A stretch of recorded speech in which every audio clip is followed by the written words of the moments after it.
our May Language of the Land webinar. My name is Eamon O'Byrne, and I'm the Executive Director of the Sonoma Land Trust. And tonight's theme is Sonoma Land Trust's new 5-year strategic plan. Before we launch into that topic, however, let's take care of some details. This presentation is being interpreted in Spanish by the wonderful Mariana Riverola. Click on the world icon at the bottom of your screen to access it. If you're on a phone, click on the 3 dots and choose your language. Hola, buenas noches. A todos los que deseen escuchar esta reunión en español, pueden hacerlo seleccionando el icono del mundo en la parte de abajo de la computadora y ahí seleccionan español. Si están en sus celulares, hay 3 puntitos y también seleccionan español. Gracias. Thank you, Eamon. Thank you, Mariana. So tonight's presentation is scheduled for about an hour, which will be followed by about 30 minutes of Q&A. You can submit your question via the Q&A option at the bottom of your screen at any time during the presentation or during the Q&A section itself. So for those of you who are new to us, the Sonoma Land Trust is a local nonprofit that protects land in Sonoma County for everyone's benefit. We've been doing this work since 1976 and have protected nearly 58,000 acres in our county to date. We accomplish our work through the generosity of our members like you and contributors. So that thanks to all of you out there who are helping us to protect beautiful Sonoma County for future generations.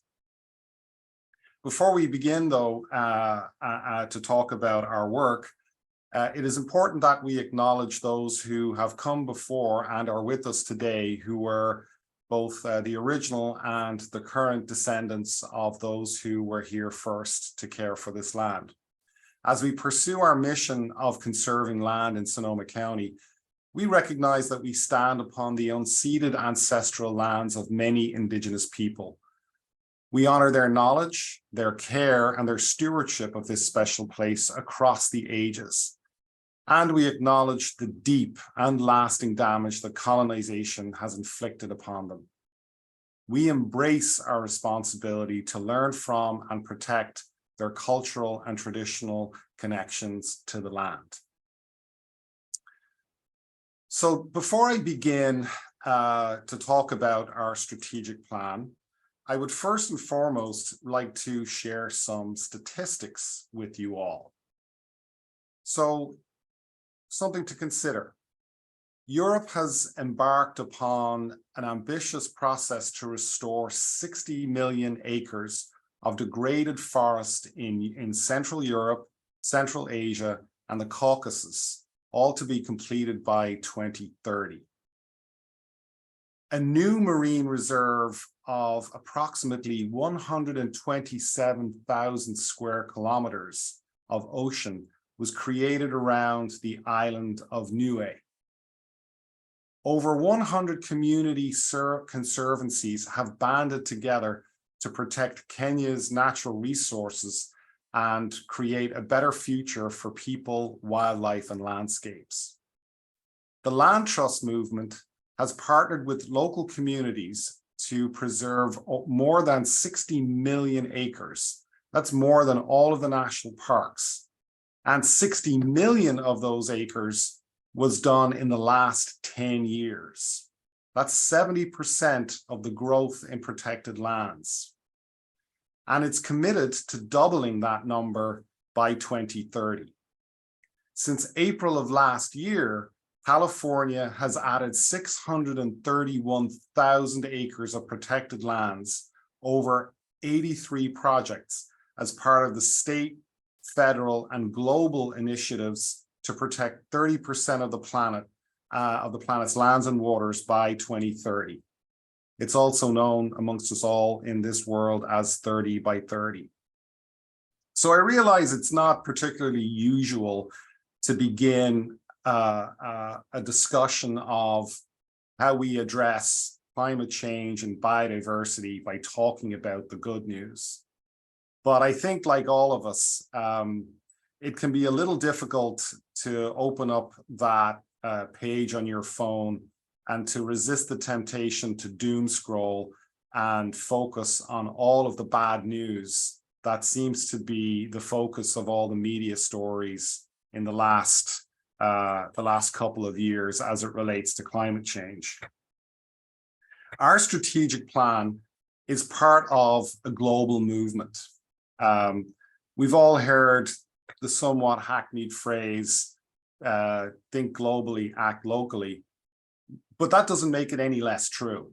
And the work that we do here locally in our community really adds up to significant change and a significant response to the twin crises of climate change and biodiversity loss. The global movement, which is made up right now of millions of people, needs to become billions, is really beginning to make real change and is literally, as we've just heard, gaining ground.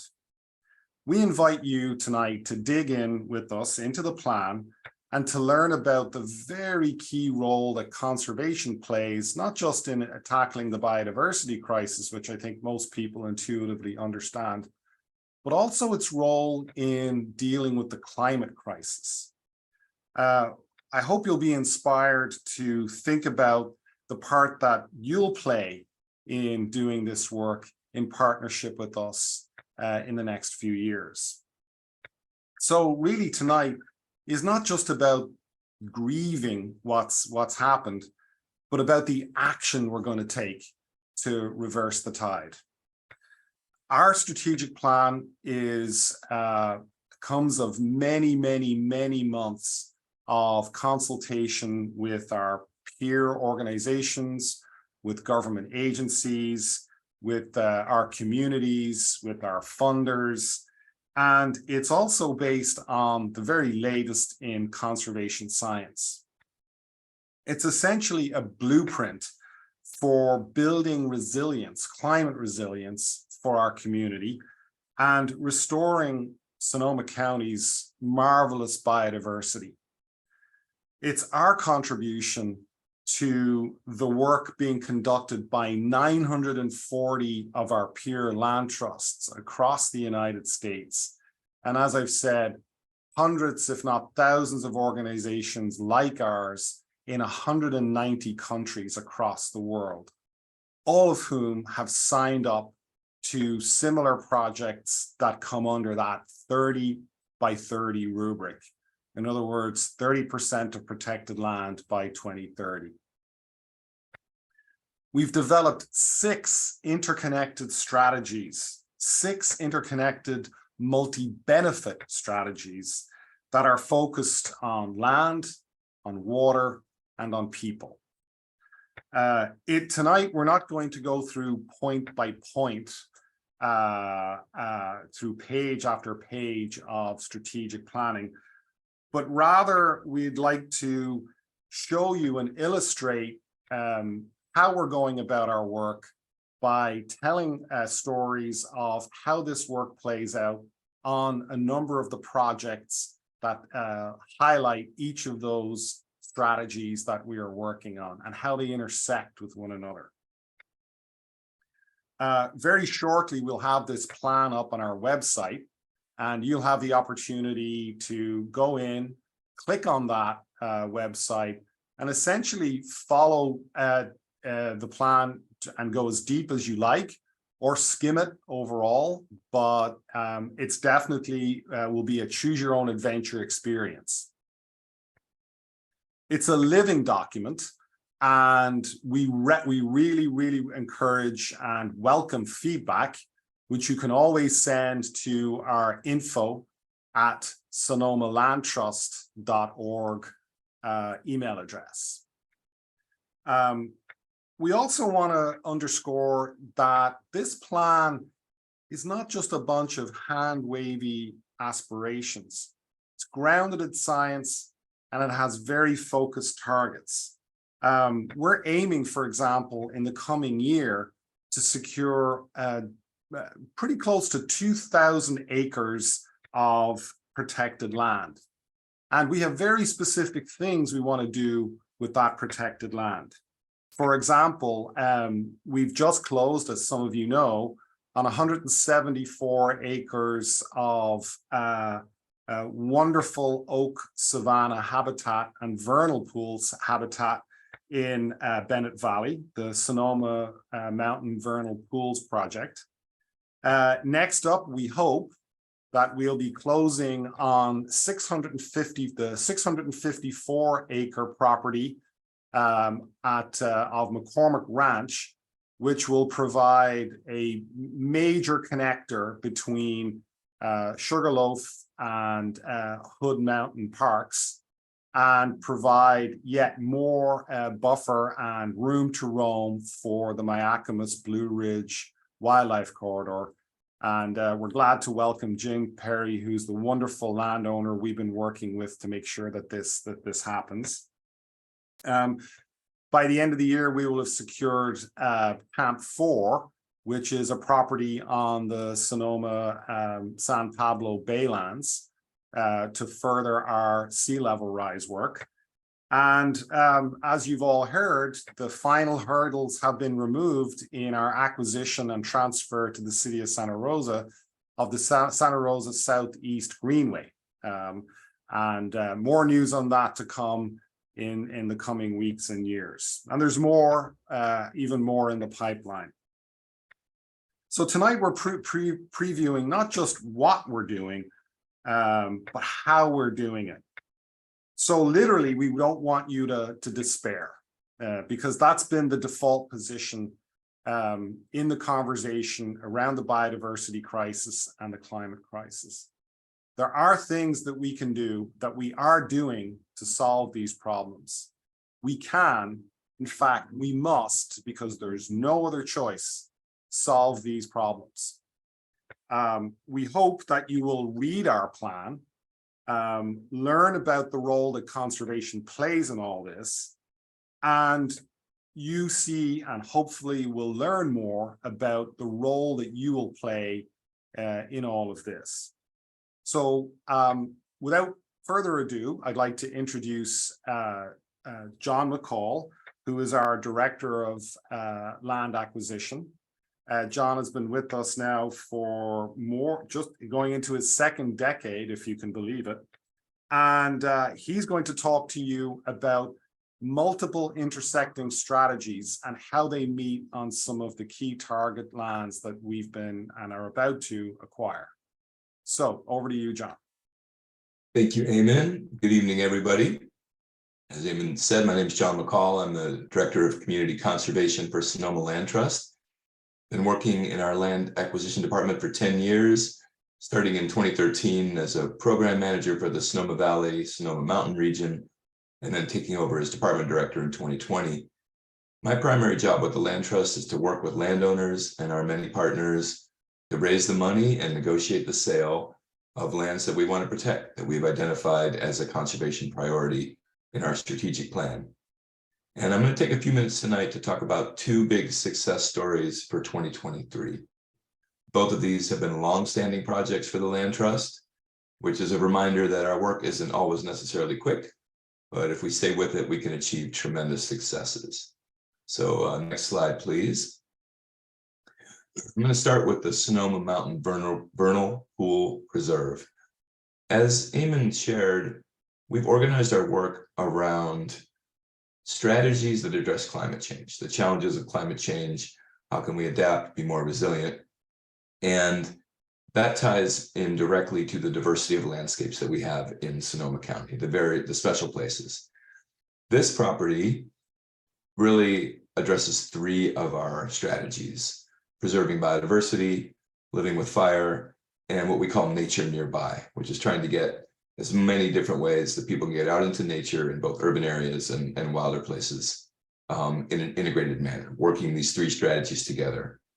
The picture you see here is of a very rare plant and aquatic community of high elevation vernal pools. Vernal pools are seasonal wetlands that have a unique assemblage of plant and animal species found nowhere else on Earth. And as this picture shows, when the pools dry up in the late spring, I think probably about 3 weeks ago, these concentric circles of what are called fairy rings of flowers bloom for a short-lived but very spectacular display. And what makes this property and this project so special isn't just the plants and wildlife and beautiful views, but the connection between Sonoma Mountain and Annandale State Park. So next slide, please. So we're going to take a few minutes and just look at this map and get oriented. Maps can convey a lot of information, and we try to tell many stories using the maps that we produce at the Land Trust. So let's get oriented. The property we're talking about, Sonoma Mountain Vernal Pools, is on Bennett Valley Road. It's 174 acres. It's in red. It's highlighted in red right in the middle of your screen there. Bennett Valley Road connects Glen Ellen to Santa Rosa. And if you ever travel the road, our sign, which went up about a month ago, you can see it on the left there. Take a look for it at the intersection of Enterprise Road. So the Vernal Pools property touches a big green colored area in the upper right quadrant of the map. That's Trione Annandale State Park.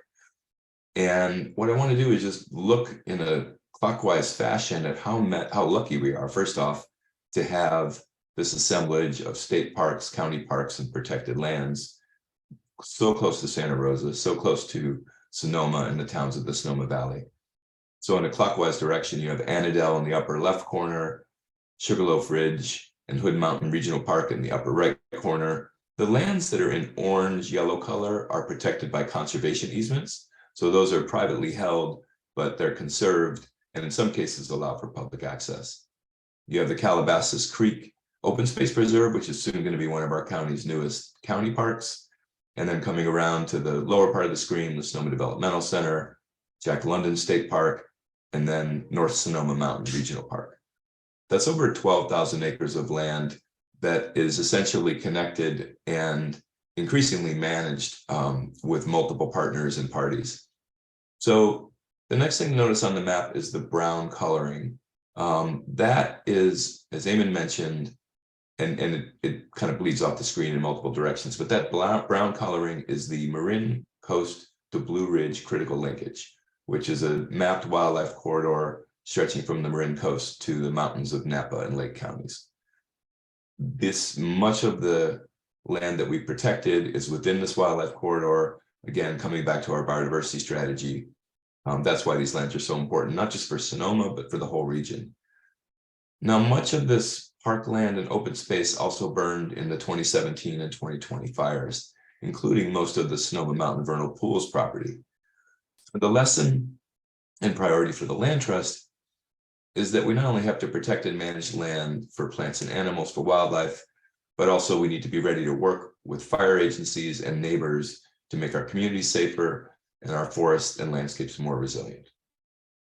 So keep showing more details and information on this map.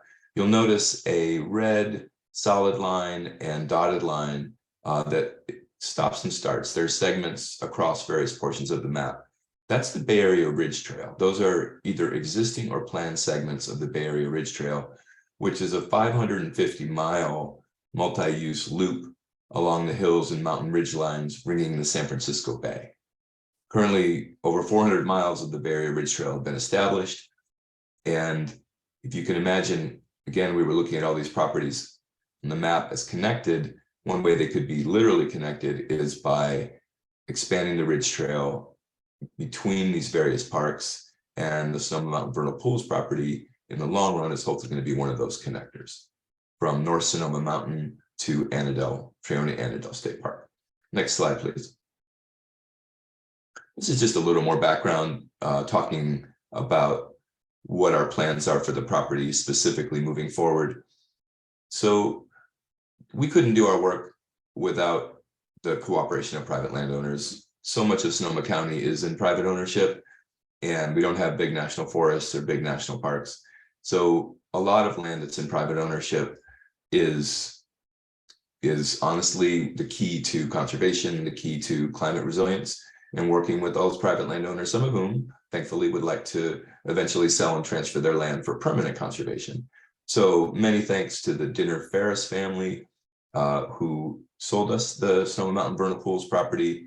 We've been working with them for 20 years, if you go back when the conversations first started about getting this property protected. So we just closed on it in March.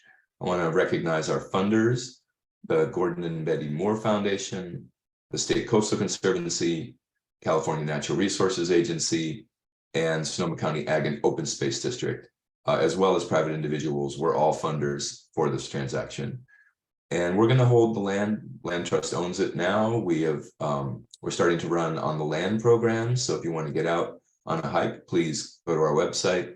There have been several hikes this spring, and we'll continue to open the public up in managed use for hikes and visits. And eventually we'll transfer this to state or county park agencies within a few years.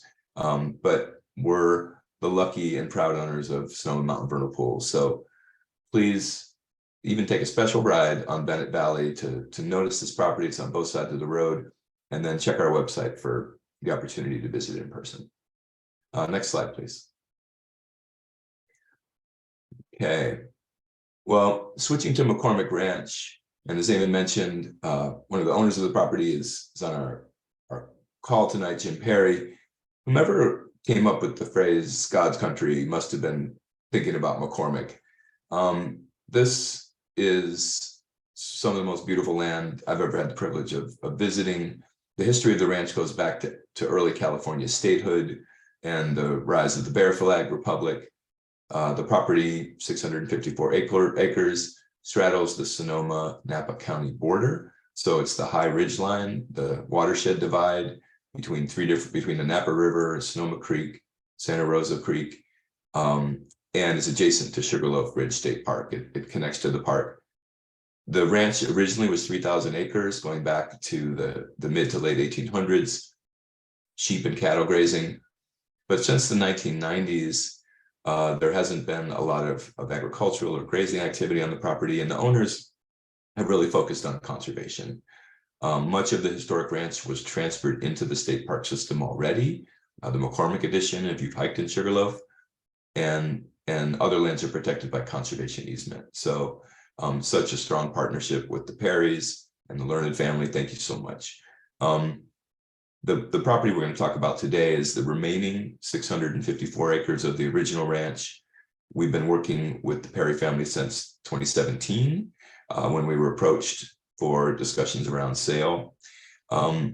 Again, this is another example of multiple strategies achieved in one landscape: preserving biodiversity, living with fire, and nature nearby. This might not be nearby in the sense of you could walk to it from your neighborhood, but it's 20 minutes from getting through Sugarloaf Park from Santa Rosa. Next slide, please. So again, just to orient everyone in terms of the map and the conservation importance of this property, McCormick Ranch is highlighted in red. We don't have the Sonoma Mountain Vernal Pools highlighted on this map, but if you can see Annandale kind of in the middle of the map on the left side, you can imagine just at that point where, in relation to McCormick, Sonoma Mountain Vernal Pools is. Again, the brown coloring is the Marin Coast to Blue Ridge critical linkage. McCormick Ranch is in the high country of the Miacamas Mountains. That is a habitat stronghold for bears, mountain lions, coyotes, deer, all the species that we see ranging and moving through this whole wildlife corridor.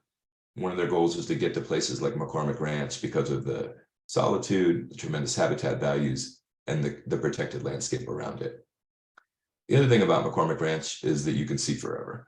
If from the top of Big Hill, where that big beautiful oak picture is, on a good day, you can see the Sonoma coast, the entire Bay Area, the Golden Gate Bridge, Mount St. Helena to the north, and the Snow Mountain Wilderness even further. So fantastic view spot. And I just want to mention as well, using this slide, that we're the Sonoma Land Trust, and most of our work has been done in Sonoma County, but McCormick Ranch has been so important that we've been working across county lines. We're purchasing land that's in both counties for the park system, and our partners include Sonoma and Napa County park agencies and open space districts. So it's been both a privilege and a unique opportunity to work across county lines. Next slide, please. So again, just to focus in on our our focal strategies, the reasons why we protect the lands that we do, the reasons why we work so hard over many years to get land purchased and protected, there have to be multiple reasons. And in this case, as I mentioned, the biodiversity values are part of the wildlife corridor, but you've got upper watershed of 3 water systems. Sulphur Creek feeds into the Napa River, Santa Rosa Creek feeds into the Russian River, and Bear Creek feeds into Sonoma Creek. So this is where, this is the headwaters of these major tributaries of our river systems, which is critical to our water supply and healthy fish populations. Again, this will expand and connect an existing 8,000 acres of protected lands. By protecting McCormick Ranch, we'll establish a new section of the Bay Area Ridge Trail, which will create a 20-mile backpacking loop that doesn't exist at this point. Incredible opportunity. And as I already mentioned, this is a cross-county collaboration that includes fire. And that's kind of the last point I wanted to make, is that unfortunately, this property burned in both 2017 and then more significantly in 2020 in the glass fire. This is a key staging ground for CAL FIRE. It is a critical property for managing fire that comes both from the east and from the west in different weather conditions. So not only will people and wildlife get to enjoy it, but it'll be part of the lands we manage for our fire safety. And that's all I've got, excuse me, on McCormick Ranch and Sonoma Mountain Vernal Pools. I'm going to turn it back to Eamon, and he's going to move us down to the Baylands to talk about our water strategies.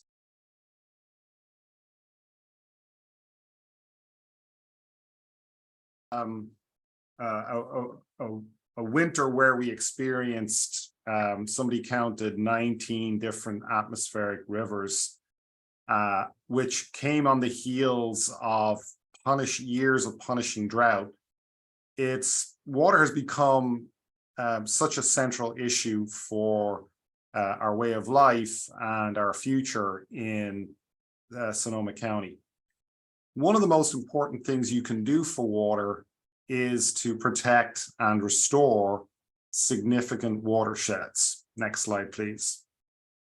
And one of the groundbreaking, and I mean that in its most essential sense, one of the most groundbreaking projects we've ever undertaken is the restoration of Lakeville Creek, which is a small creek that is part of the general Petaluma wetlands area. And over the years, this river, in some ways, this creek is an example of the kinds of problems that we've experienced with creeks and watersheds throughout California.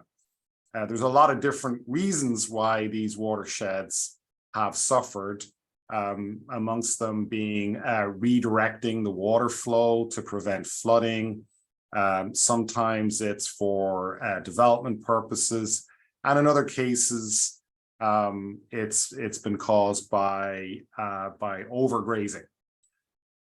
As you start to see some of the photos that we'll be showing you in the next couple of slides, pay attention to what they look like, because I think many of you who've driven throughout the county will recognize varying or different versions of this in your experiences traveling throughout the county. Next slide, please.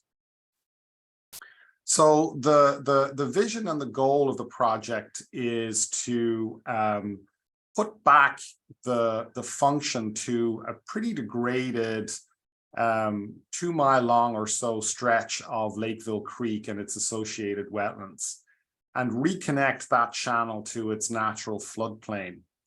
The idea here is that if we do that, we will be able to raise the surrounding water table to not just to reestablish and maintain wetlands, but also to reintroduce and facilitate the development of the types of complex habitats that used to surround these watersheds and that are enormously important areas for native plants and wildlife.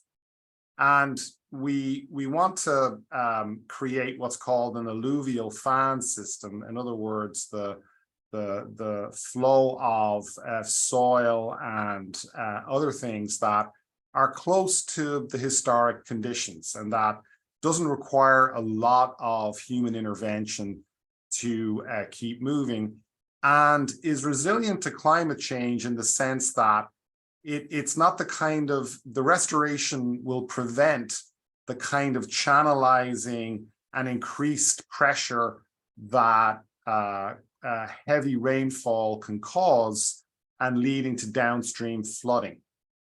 And another consequence of that is pulling away what should be remaining water to keep the water table high, especially in the height of summer. Next slide, please. So this is a general overview of the project area. You'll see our Sears Point Ranch property here, leading up to Cougar Mountain, and the Sonoma Raceway on the other side of that mountain. And this is Lakeville Creek that straddles the Petaluma River wetland area. And as you can see, very close and adjacent to our restored tidal marsh at Sears Point. Next slide, please. So here is a picture of that degraded creek, and I'm sure many of you have seen something similar in different parts of the county. Climate change is actually making this problem worse because the frequency of severe storms the increasing frequency of severe storms is driving high volumes of water very quickly, and just increasing the erosion that we're seeing there. Alternately, drought is draining away the water table and drying out the surrounding habitat. Fire is not helping as it burns. Frequent hot fires burning over the landscape make it difficult for plant regeneration, and ultimately leading to significant stress on species.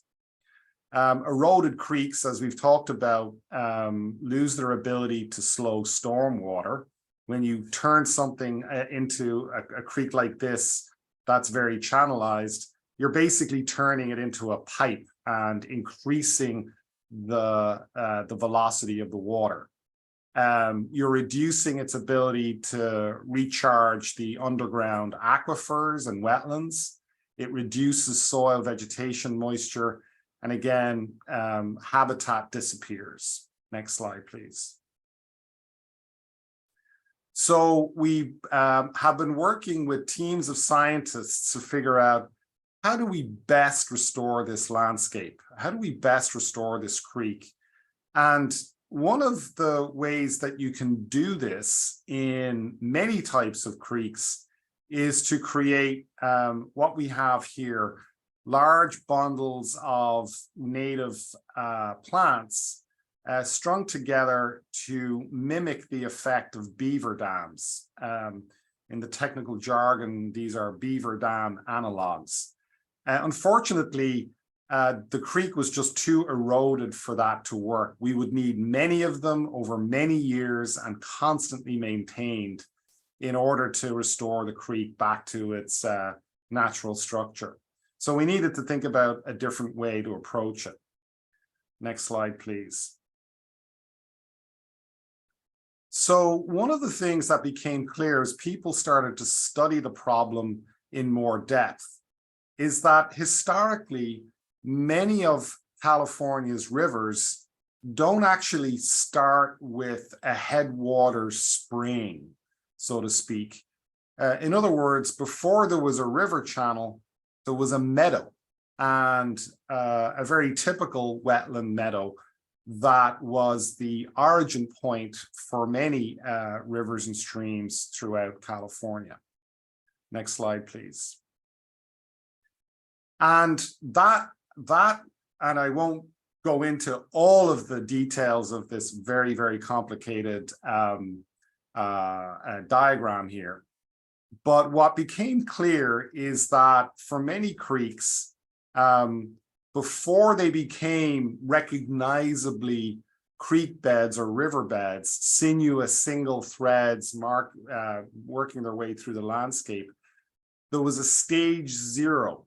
That sort of wetland or woodland area that captured and held and stored water in such a way that over time, the water began to flow and create creek hydrology. Next slide, please. So stage 0 is essentially the first step in restoring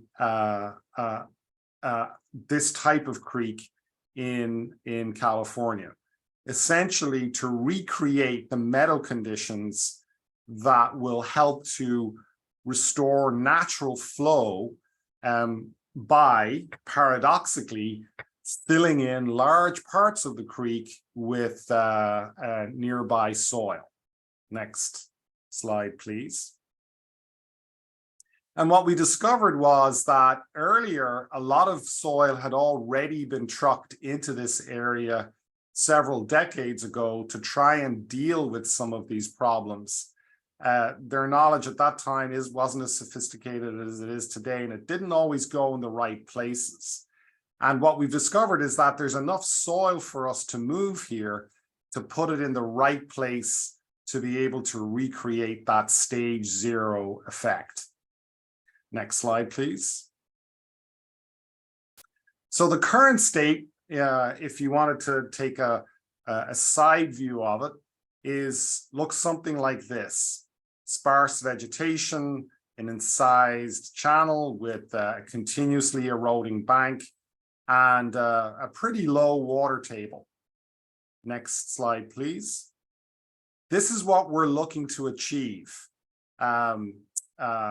Much shallower channels, much more native plant life anchoring this stage 0 meadow type of habitat, and raising the winter water table so that when summer comes around, the water doesn't have as far to go.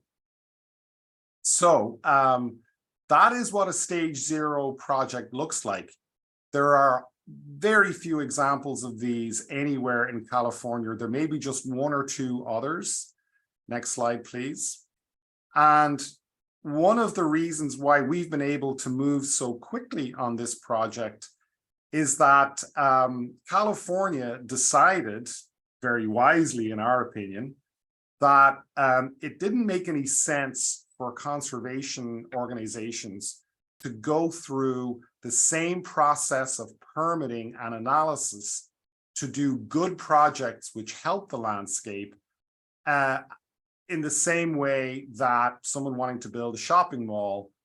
It's exactly the same process with no matter what you decide, no matter which of these projects you decide to do. So California decided to create a much more accelerated process to permit this sort of restorative work.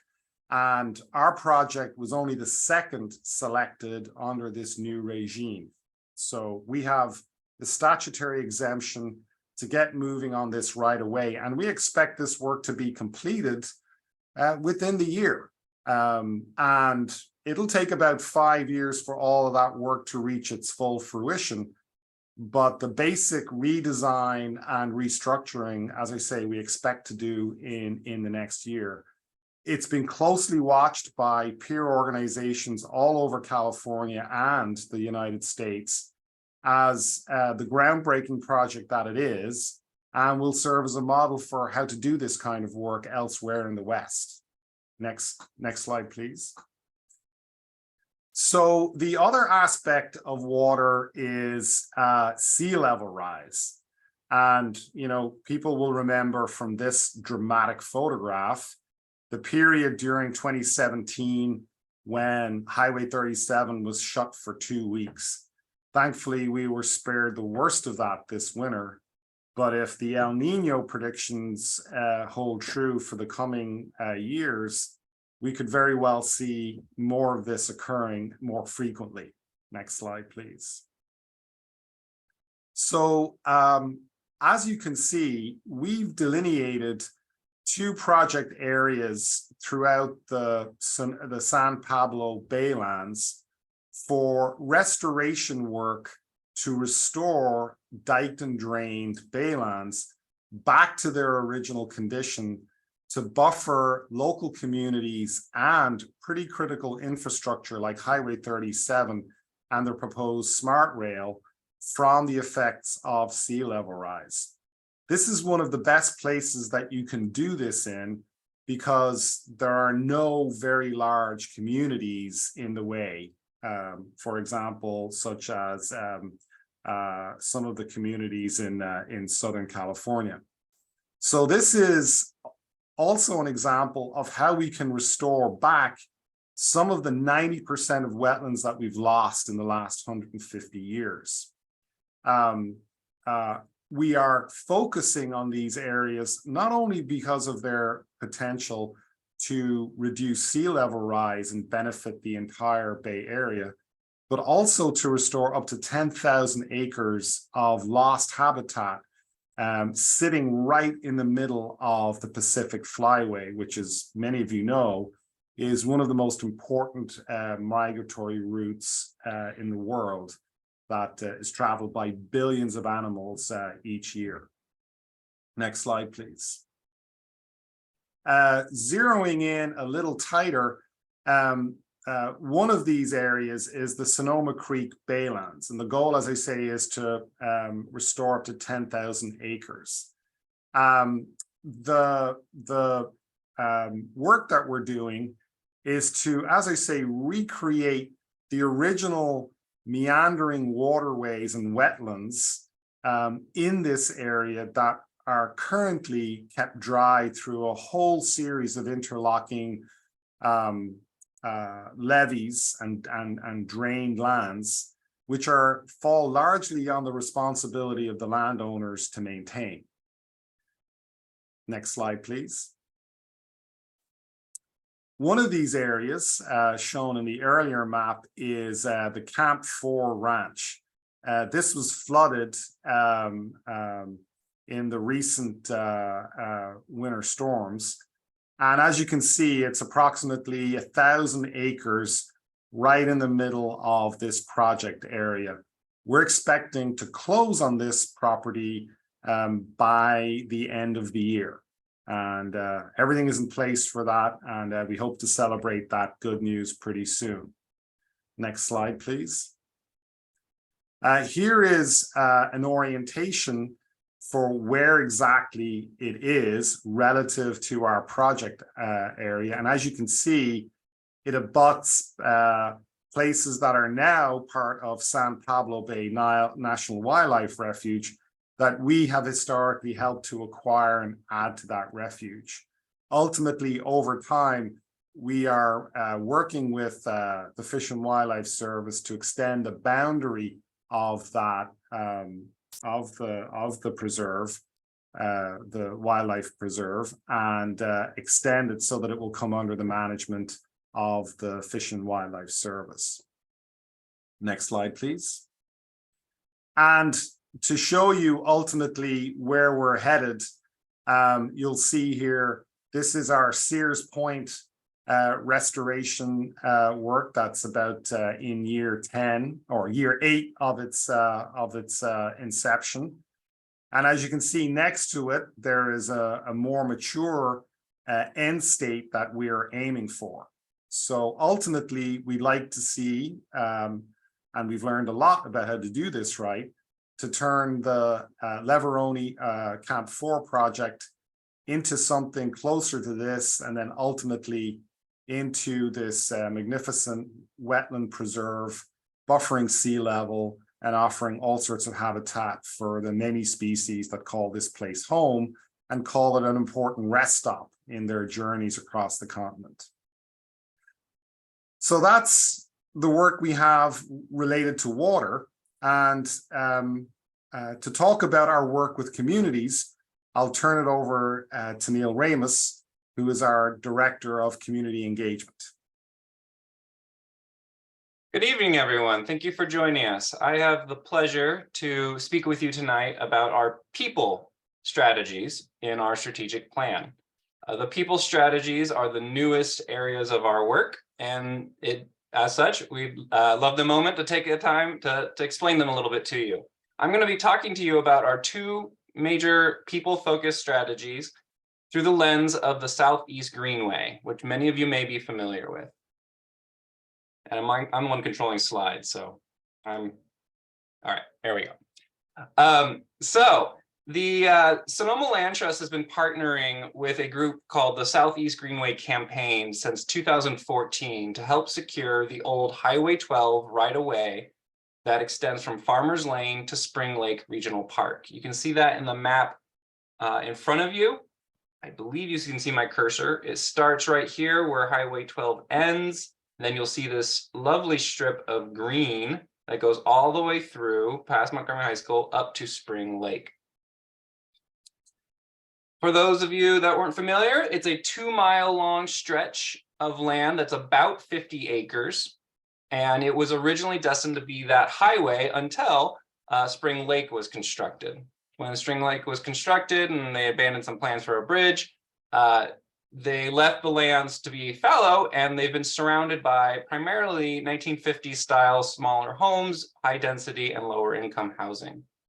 For the past 2 decades, for over 2 decades, since 2009, the Southeast Greenway Campaign has been petitioning the city and Caltrans, the current owner, to convert the land to a park.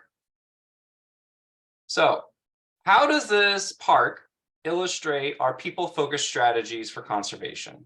First, let's talk about those community engagement efforts. Our community engagement strategy is this thing, but I'm not going to make you read that. That's strategic plan lingo. I'm going to show you this one. We're looking to get all people in Sonoma County connected with nature. We want to build their understanding and their affinity for conservation, and we want to provide opportunity for everyone to do their part. That's what we hope to accomplish, and we're going to do that through 3 strategies. First, we're going to provide access by reducing barriers like language and transportation, and we're going to increase our culturally relevant programming. This includes many of our public hikes that many of you are familiar with. It includes our Spanish language hikes, and it includes hikes for special groups that traditionally don't have access, like the Pasitos program. For the Southeast Greenway, this park will be surrounded by over 10 different schools. There are thousands of people that live in this area of Santa Rosa. And having open space in these neighborhoods eliminates transportation and financial barriers, such as parking fees and entry fees. It will also be a central site for future programming by the entire coalition for the Southeast Greenway campaign and turning it into a park. Our second strategy in this focal strategy is to provide information and education on conservation so that we can build understanding, motivation, and affinity for conservation. This work generally includes a suite of educational programs like these webinars that you're all on, and everything all the way to our youth programs. It also includes producing marketing and outreach materials that keep the community informed on important conservation topics. And you get to learn something like stage 0. Bet that wasn't something you knew about before. For the Greenway, specifically, the Greenway will provide a place-based site for how open space and parks and city can provide recreational opportunities and environmental benefits and health benefits. It'll be an outdoor learning lab for the community and a site of environmental education and experiential learning for everyone.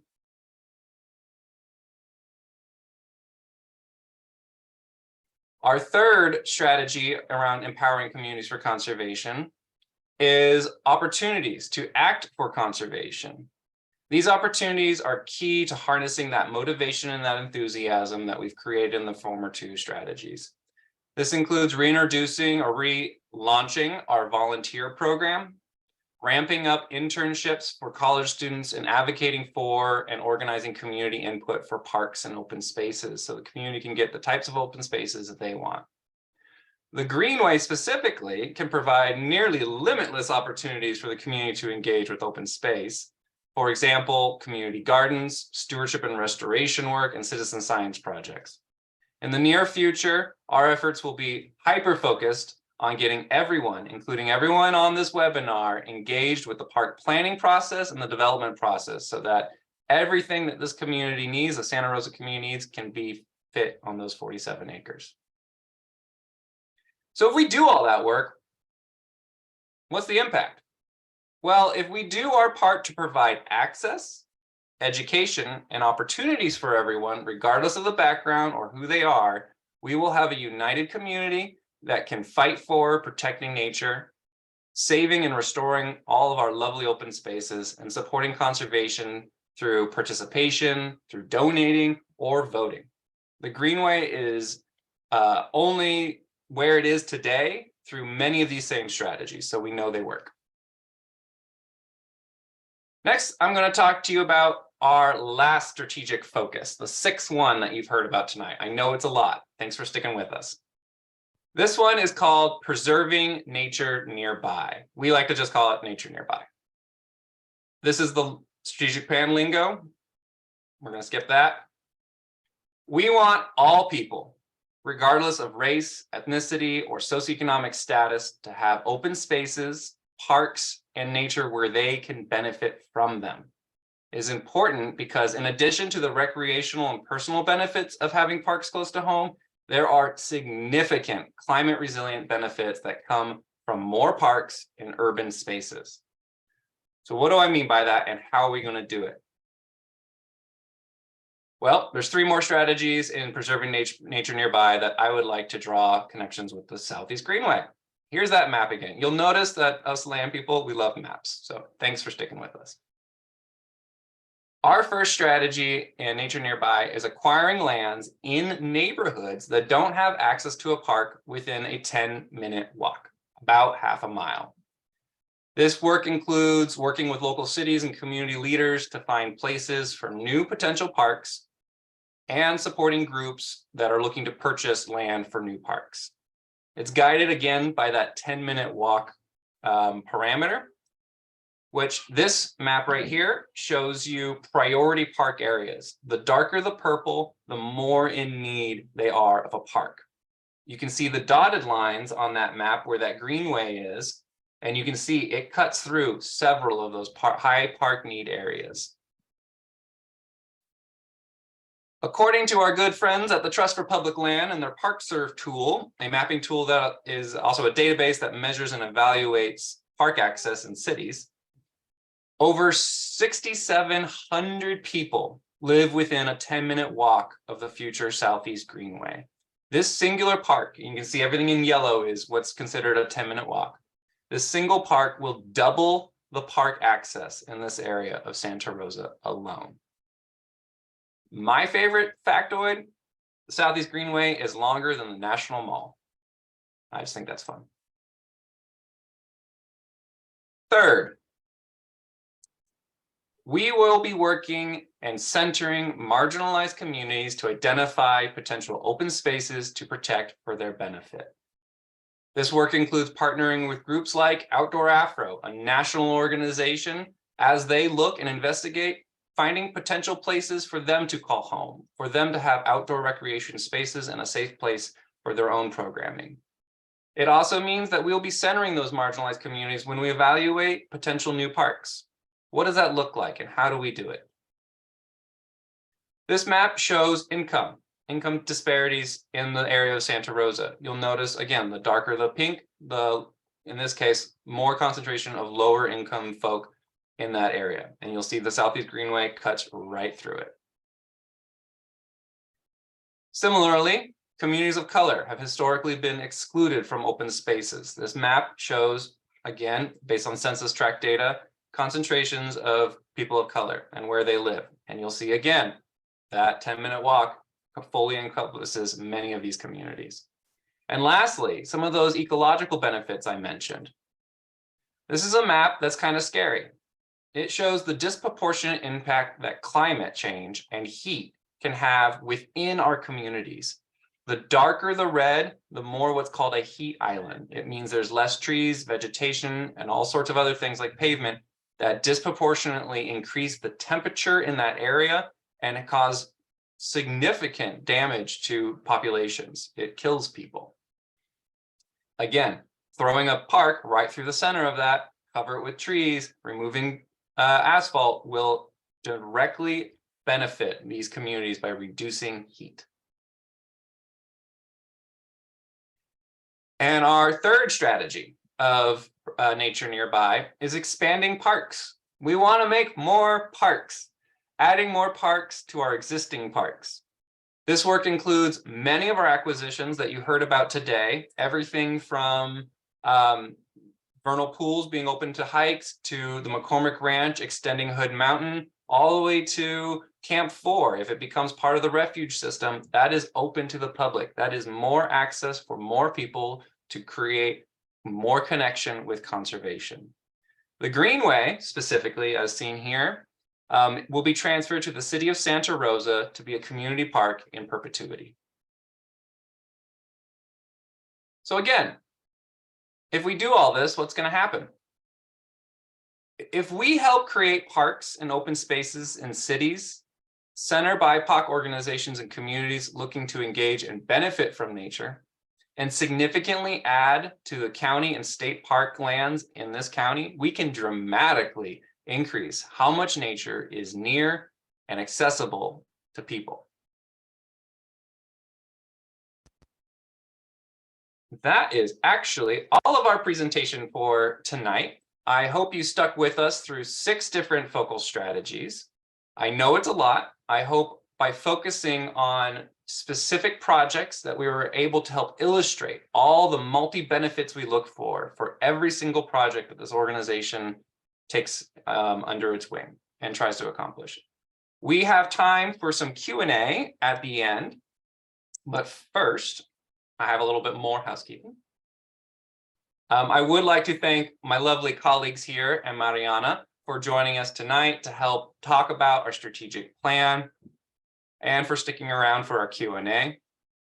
You all out in the audience can keep engaged with the Land Trust by following all of our various social media accounts or by visiting our website. Attendees can view this and past presentations on Sonoma Land Trust YouTube channel. And you can keep an eye out for our monthly Language of the Land webinars at sonomalandtrust.org/outings. As Eamon mentioned before, Sonoma Land Trust is a nonprofit organization, which means we rely on the donations from individuals, businesses, and foundations like you to make all of this amazing work possible. If you like what you heard today, please consider donating. Your gift helps support land protection and preservation in Sonoma County. To make a donation, you can check out our website, sonomalandtrust.org. Upper right-hand corner, donate button, give it a click. When you close your presentation tonight, when you leave, and when we shut it down, you will arrive, hopefully, at our new strategic plans webpage. The site will be the home of our new plan where you can learn about our work for the next 5 years. It is still being tweaked. It is a little bit in beta. So pardon our dust, but the majority of it's up there and ready for you to look through and learn all the things we're going to do. We will also be sending the link to that new page for our strategic plan in the follow-up email. So you will have it at your fingertips. For now, I'm actually going to transition us to the question and answer session. I will be facilitating questions and hopefully my lovely colleagues here will help answer. You all in the audience are able to submit your questions at any time. Again, go down to the Q&A button at the bottom and submit your question, and we will tackle as many as we can. We will go until we hit 8:30 or until we run out of questions. So you have access to our acquisition director, our executive director, and our director of community engagement. So I'm sure we can get you an answer. So first question is probably directed towards John. There's some curiosity about North County. We didn't get to talk about North County too much. Anything you can share about? Yeah, well, I want to take the first 2 questions because we're looking at properties east of Cloverdale or Geyserville, and then also west of 101. Perfect. Absolutely. And today's focus may have honed in on Sonoma Mountain and Sonoma Valley, but our work is all over the county. At this point, we have about 16 active projects. Ranging from the Gualala River shed up in the north corner along the coast, all the way down the western side of 101. So I don't have a map available this evening, but again, on our website, we have maps that are active maps that can show you areas that we're interested in. So the short answer is yes. And please reach out if you have questions or if you know about properties. A lot of times we find out about lands that are worthy of consideration from folks like you, people who reach out either because you own the land or you care about it and are nearby. So we are very active all around the county. Great. I'm going to jump to the last question we have there because it's similar.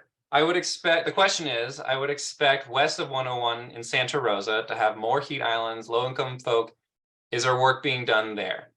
And the answer is yes. The answer is there are many park projects that are working, including the Roseland Park that's being developed. Also, John and I and our Nature Nearby team have recently actually been meeting with community leaders from Roseland, and we cruised around Roseland via Google Maps satellite and actually identified multiple parcels that meet many of our objectives. And we are currently working with the city of Santa Rosa and working on ourselves to figure out, are there ways of protecting these lands and turning them into parks as well? So your question, Marissa, yes, it is in fact a high needs area. It does also have heat islands. It also does have concentrations of lower income folk, and we are focusing on it. I do want to point out to the audience, we have one more question. So either we did a fantastic job explaining everything, or you've got a slew of questions you can submit. So please submit them through Q&A and we'll get to as many as we can.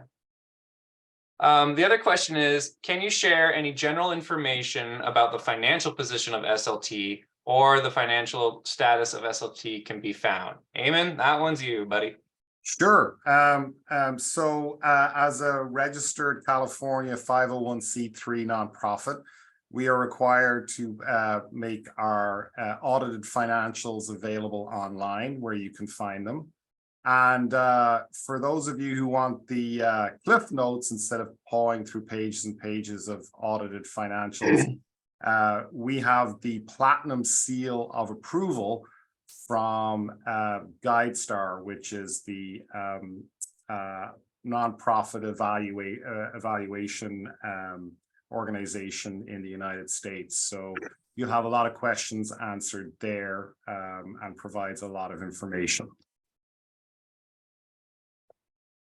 Wonderful. Specific question for you, John. I'm not sure if you know. Do you know who owns the north end of Geysers Road, Big Sulphur Springs? And is it public land protected forever? I don't know. I know that there's a lot of land. That would be one where if whoever it looks like Marissa, you don't mind reaching out to me, I can research that and get the answer to you. You can reach all of us through the website. We have some really cool tools. I'll just leave it at that. And we can answer all of those cool questions.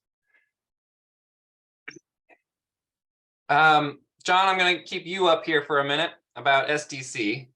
Sonoma Land Trust has been involved with the debate over SDC, the sale of SDC. The county has ended up with SDC now.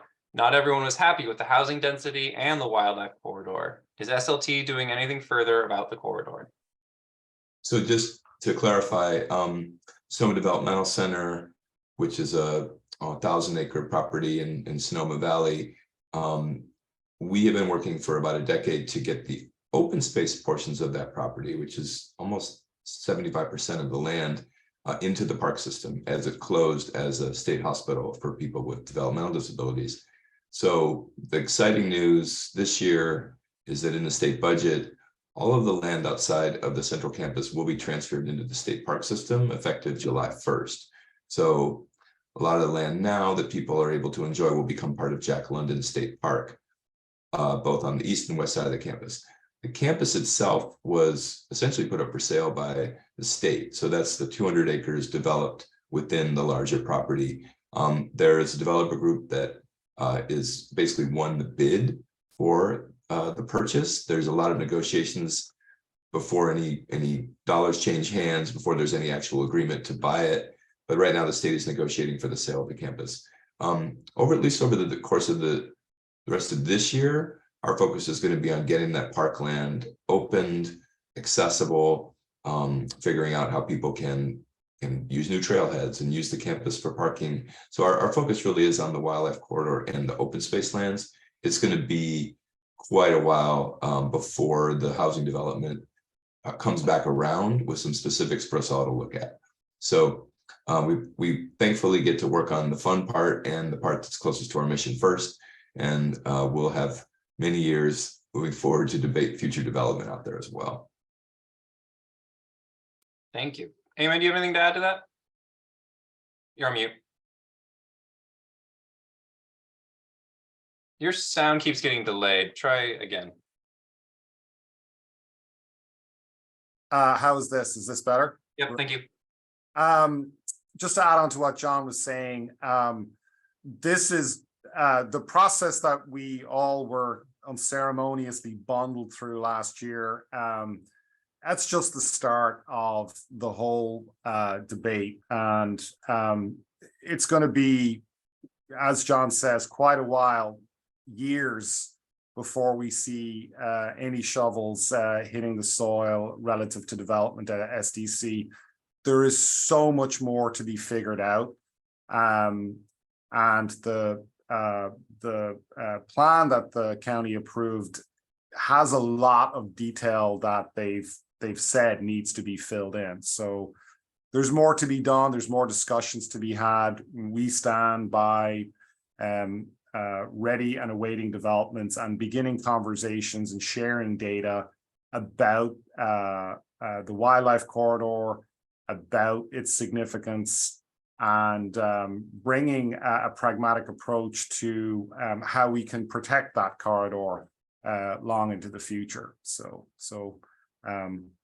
lots more conversation going on. Great, thank you. I'll take this one from Bruce. Will you be providing updates of this kind of webinar format for your progress on the strategic plan?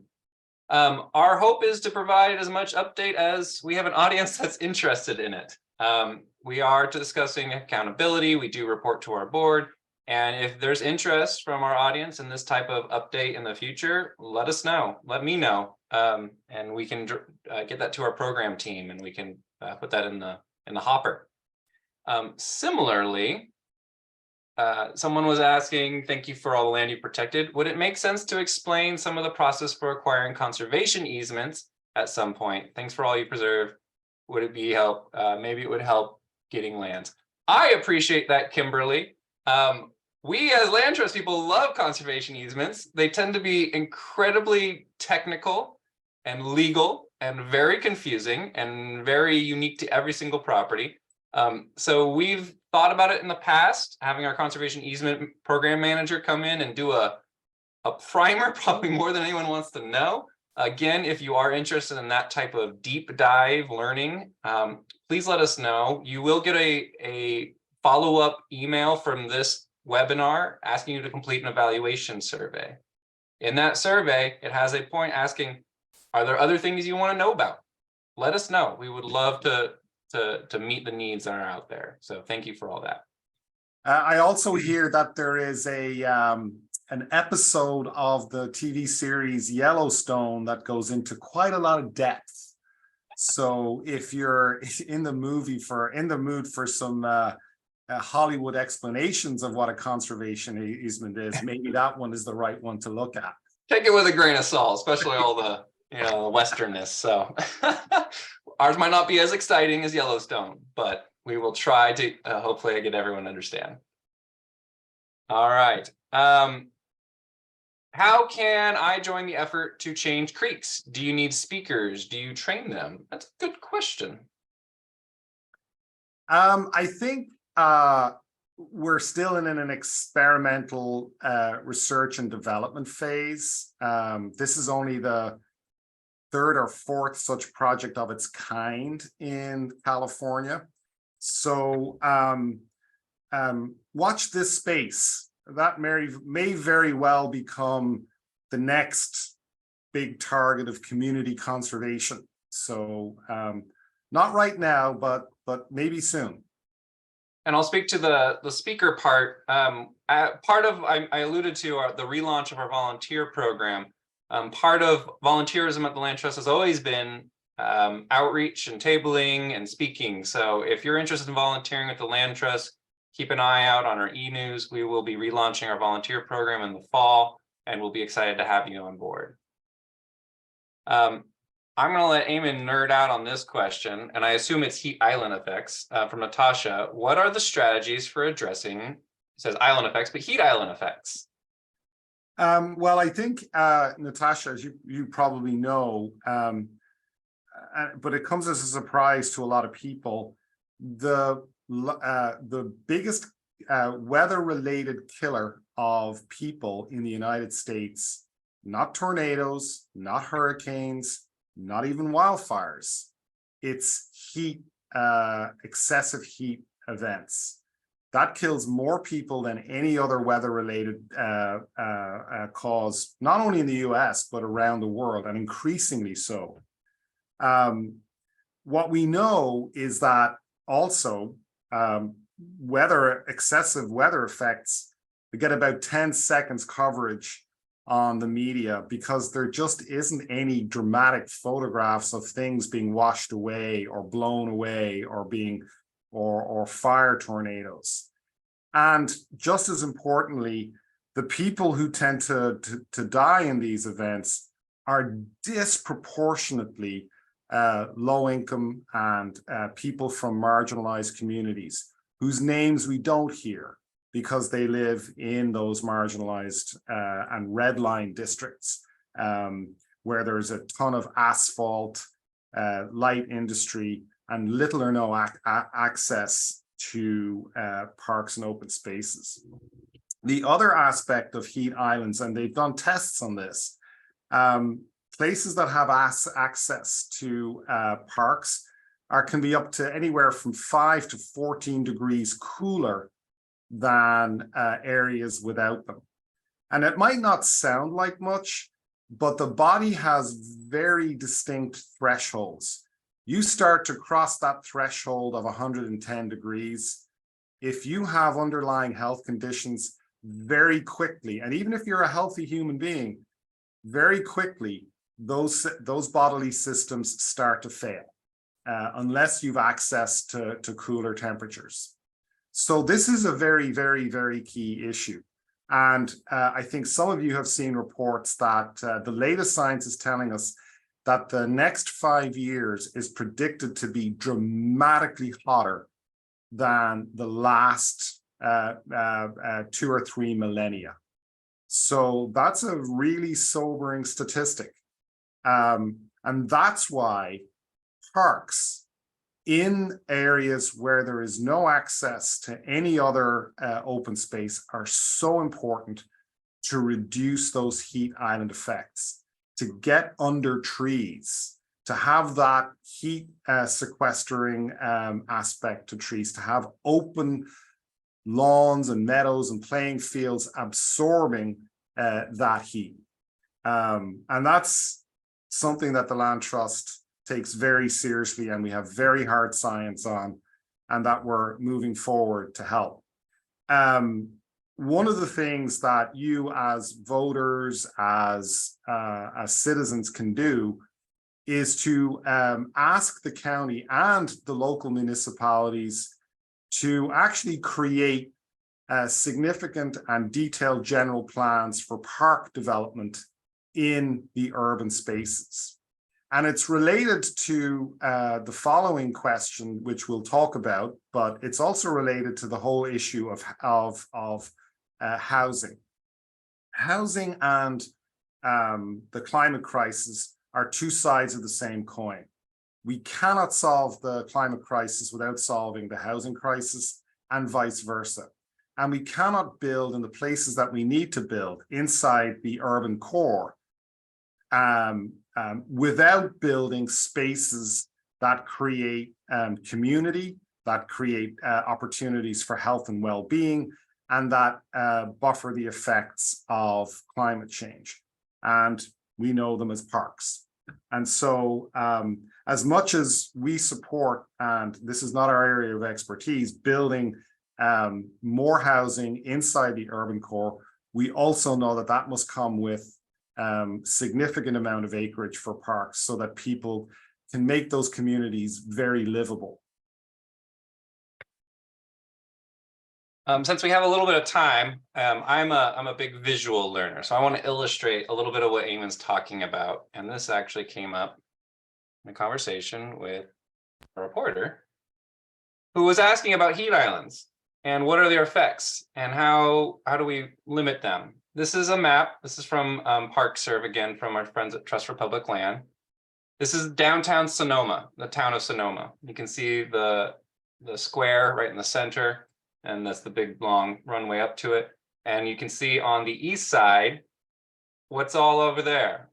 Nicer homes, lots of trees, lots of trees. You can actually see all of the trees here in between homes and on the streets. On the other side, I think this is Broadway, right? The big one. On the other side of that, what do you see? Less trees. All right. So what do we predict, classroom? Where do you think the heat islands might be? Let's turn it on.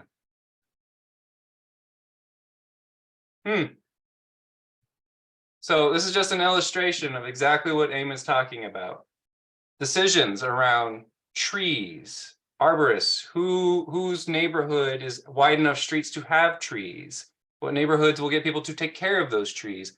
Something as simple as that has resulted in this. And then if you layer income data and demographic data, it looks like you might assume. So I just wanted to show these are the tools we use to make these decisions. We're not in our offices somewhere deciding what we want to do because we think it looks cool. We're actually using as many of these tools as we can to make the best decisions and the best use of your funds. So I think Eamon answered our last question. There is one last, I'll call it a softball question for Marissa. Does anyone know where that bear photo was taken behind Eamon? Is that Bear Canyon? I actually think that was on a property we were working on near Knights Valley. There's an old orchard there that this bear was very, very, very attracted to, and it was an old plum orchard. And we know this because early on we found very nice shiny piles of bright purple poop providing evidence. And then not long after that, we caught him on one of our camera traps. All right. Well, thank you for the bear explainer. I hope you all enjoyed. I will be a little remiss if I didn't add one more soft ask for you all. We are in the very last week of our spring challenge. We have a dollar for dollar match up to $50,000, and we need your help. If you have the capacity or you're motivated by what you heard today, please consider joining us. Join us as a member, join us as a donor, and your money will be matched dollar for dollar up to 50 grand. And we really appreciate your help. Thank you all for coming tonight. I hope you stay in contact. We love having you and loved having you learn about our strategic plan. Hope you check it out on the website. Have a good